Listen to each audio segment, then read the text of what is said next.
Happy morning, dear students. Welcome to Science Online class.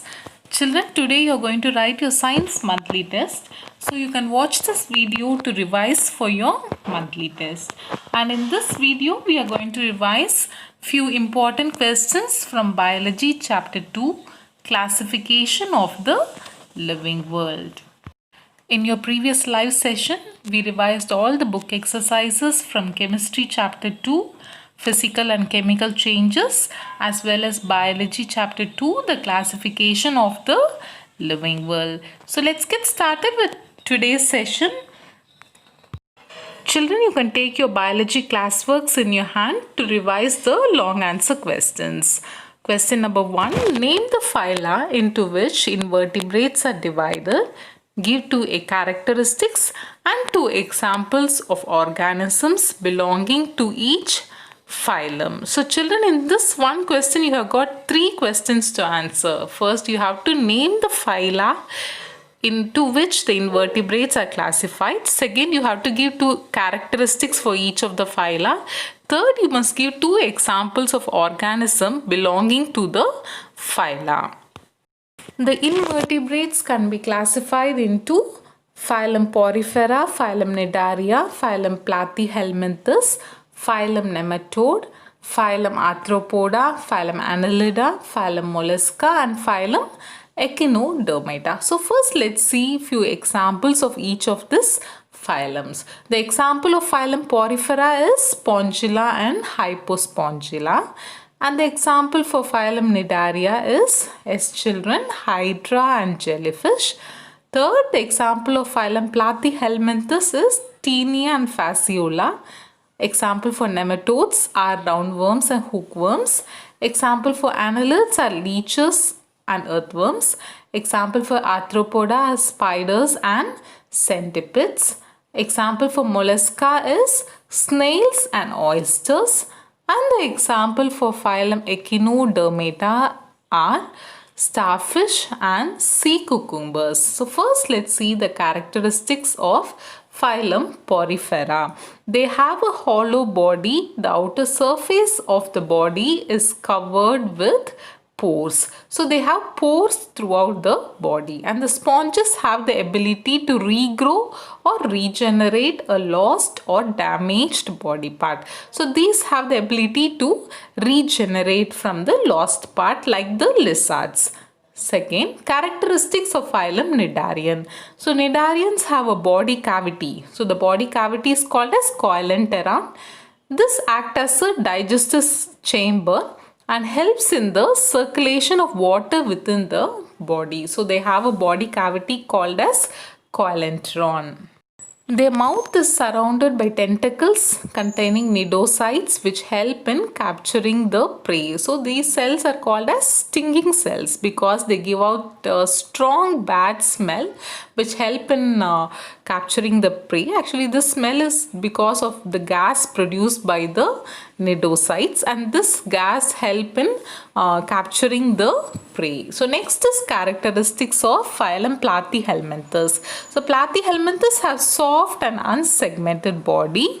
They live as parasites on other animals. So unsegmented means undivided. Next, characteristic of phylum Nematodes.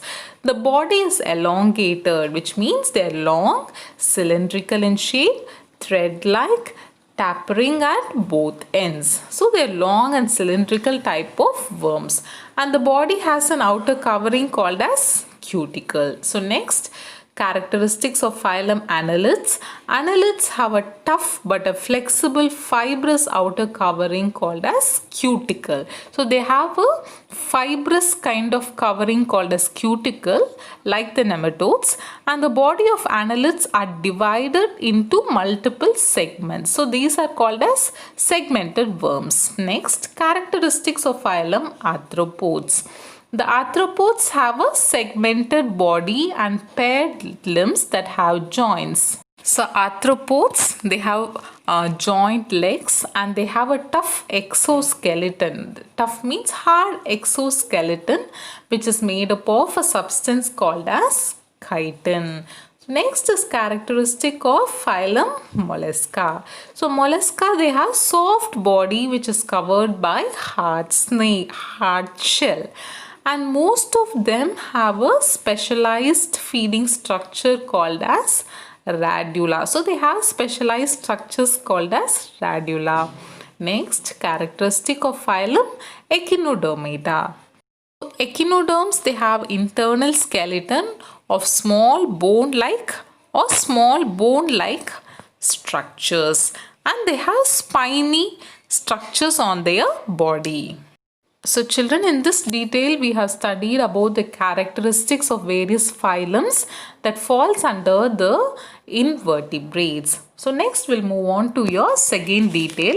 What is the binomial system of naming organisms? So the answer is Carolus Linnaeus, a Swedish botanist, proposed the binomial system of naming organisms, and according to this system, an organism's name has two parts. The first part is the genus and is called the generic name, and the second part refers to the species and is called the specific name. And the names used in this system are of Latin origin, and the generic names start with a capital letter while the specific names start with a small letter.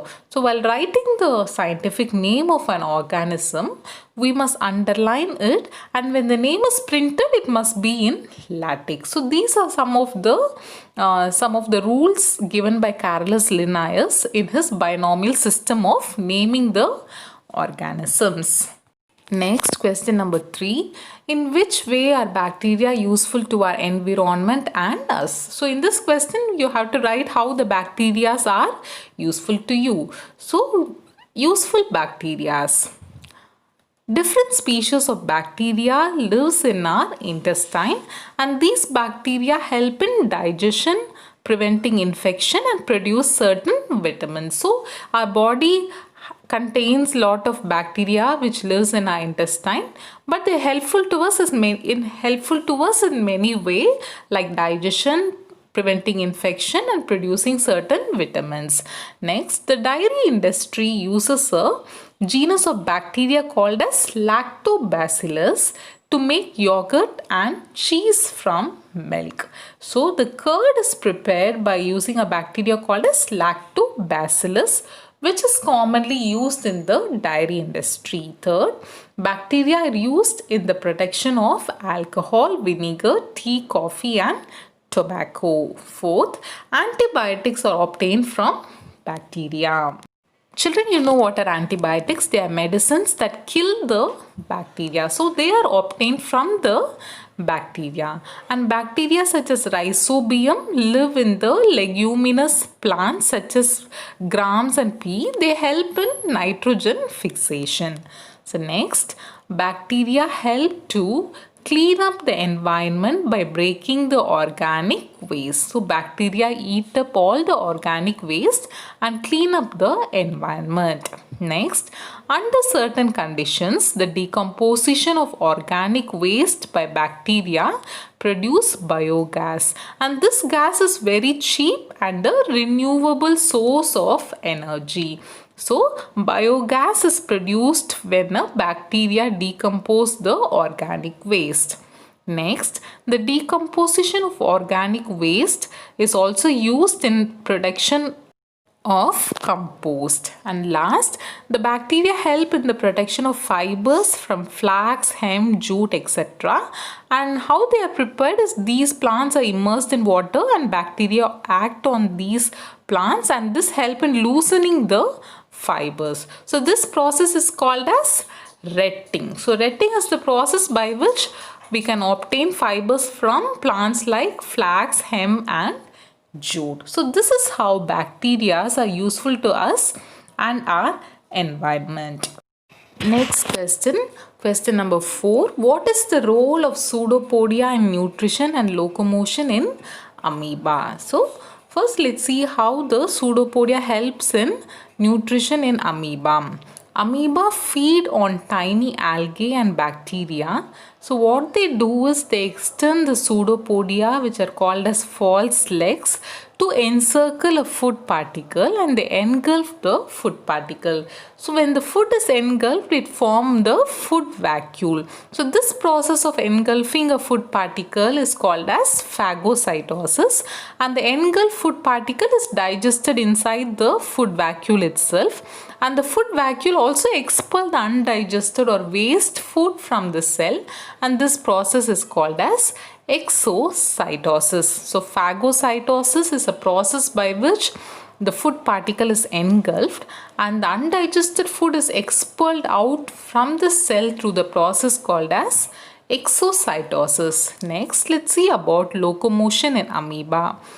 An amoeba can move in any direction by extending the pseudopodia, and the pseudopodium is formed by flow of cytoplasm in the direction of movement. So in whichever direction the amoeba wants to move, the cytoplasm will flow in that direction, forming pseudopodium, and the withdrawal of cytoplasm happens in the opposite direction. So this type of movement is called as amoeboid movement. So how does an amoeba move? They move with the help of extending pseudopodia.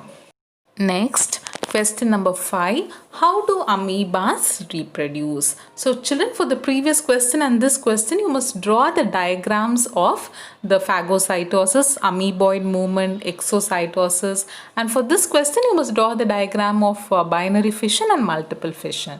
So reproduction, amoebas reproduce by binary fission and multiple fission. So what is binary fission? Binary fission is the common mode of reproduction in amoeba. So what happens in this process is the cell divide into two. So first the nucleus divide into two, then the cytoplasm divides, and finally the daughter nuclei develop from the new cell membranes along the line of divisions. So the new two cells, daughter cells, separate into individual cells. So what is binary fission? Binary fission is a process by which the whole cell divide into two. So binary means two. So fission means division. So the cell dividing into two is called as binary fission. First the nucleus divide, then the cytoplasm, then two daughter cells are formed. In some unfavorable conditions, the amoeba reproduce by multiple fission. So this is again a process by which cell division happens in amoeba. So the amoebas become spherical in shape, and they slow down all the life process to conserve or save energy.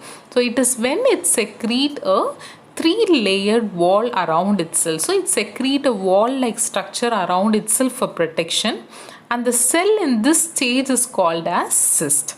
So what happened within the cyst is nuclei will divide repeatedly to form many daughter nuclei, and cytoplasm also undergoes cell division, and many small amoebas are formed within the cyst. So when conditions are favorable again, the wall of the cyst will break down to release all the daughter amoebas. So this is how multiple fission happens in unfavorable conditions.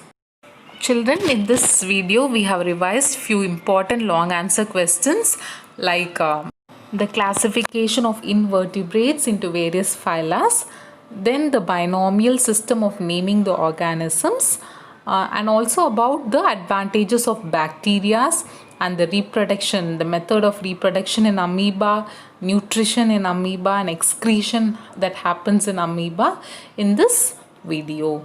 So children, you can revise all the book exercises in chemistry lesson 2 as well as biology, and your classwork notes whatever I have given, and also go through the revision PDFs. Okay, those questions are very important questions. So children, you can have a look at your question pattern which I have given and study as per the question pattern. Prepare well, and everyone must score good marks in your exam, science exam. Thank you children. Prepare well. All the best.